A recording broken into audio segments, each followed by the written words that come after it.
Imagine a nation on the brink. Tanzania's presidential election has just crowned President Samia Suluhu Hassan with a staggering 98% of the vote, securing her another term amidst widespread turmoil and heartbreaking loss of life. But here's where it gets controversial. How can such a landslide happen in a democracy overshadowed by protests, allegations of fraud, and a government-imposed internet blackout? Let's dive into the details of this gripping story, breaking it down step by step so everyone can follow along, no matter your familiarity with Tanzanian politics. Picture this: in the wake of Wednesday's vote, where over 32 million ballots were cast, the National Electoral Commission announced the results on Saturday morning. Jacob Mwambegele, the Commission's chairman, stood up and proclaimed, "I hereby declare Samia Suluhu Hassan as the winner of the presidential election under the Chama cha Mapinduzi (CCM) party." For newcomers to Tanzanian affairs, the CCM is the long-standing ruling party that has held power since the country gained independence back in 1961, making it a dominant force in the political landscape, almost unbeatable in elections. Meanwhile, in the semi-autonomous Zanzibar archipelago, which operates somewhat like a separate entity with its own elections and leadership, the incumbent President Hussein Mwinyi from the same CCM party triumphed with about 80% of the votes. Opposition groups there, however, cried foul, accusing officials of widespread rigging, as reported by the Associated Press. And this is the part most people miss: these claims aren't isolated, they echo broader concerns about the integrity of the entire electoral process.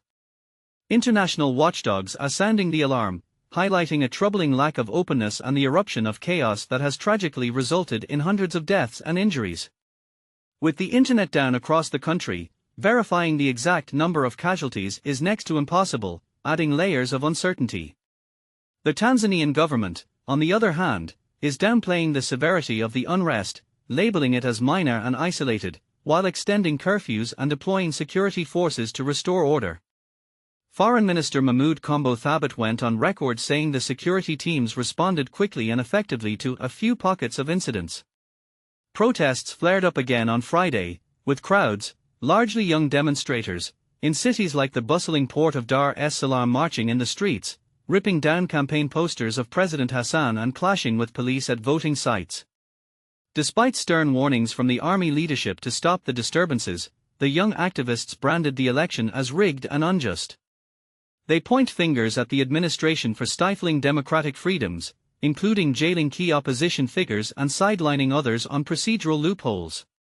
For instance, one major challenger, Tundu Lissu, faces treason accusations he vehemently denies, while Luhaga Mpina from the ACT-Wazalendo party was barred on technical grounds. This left the field open to 16 smaller parties that haven't garnered much historical backing from voters, hardly posing a real threat to the ruling party's stronghold. A spokesperson for the opposition Chadema party estimated that around 700 people perished in skirmishes with law enforcement, and a confidential diplomatic source shared with the BBC credible reports of at least 500 fatalities. Human rights organizations like Amnesty International painted a grim picture before the polls, describing a wave of terror marked by forced vanishings, torture, and unlawful executions targeting dissenters. The government firmly rejects these accusations, insisting the election was conducted fairly and freely. To put this into context, President Hassan stepped into the role in 2021 as Tanzania's first female head of state after the passing of her predecessor, John Magufuli. Her tenure has been marked by tentative reforms, but critics argue these changes are too slow, fueling public frustration and political discontent, much like how a leaky faucet might not flood a house immediately but steadily erodes trust. This election underscores broader themes in Tanzanian society, such as the risks faced by vulnerable groups during politically charged times. For example, albino individuals often live in fear during elections due to past attacks, highlighting how political unrest can spill over into social injustices. And while President Hassan's story as a trailblazing woman leader is inspiring, her overwhelming victory raises eyebrows about the health of democratic processes in a country where the ruling party has never tasted defeat post-independence. But here's the real kicker: this dominant win and the surrounding violence have sparked heated debates. Is a 98% mandate a true reflection of the people's will, or a sign of suppressed voices? Could the government's dismissal of the chaos be an attempt to gloss over deeper issues, or simply a pragmatic response to maintain stability? What do you think? Does this election strengthen or weaken Tanzania's path toward true democracy? Share your thoughts in the comments below. We'd love to hear your perspective, whether you agree, disagree, or see a middle ground. Remember, healthy discussions help us all understand complex global events better. For more insights into African news, head over to bbcafrica.com.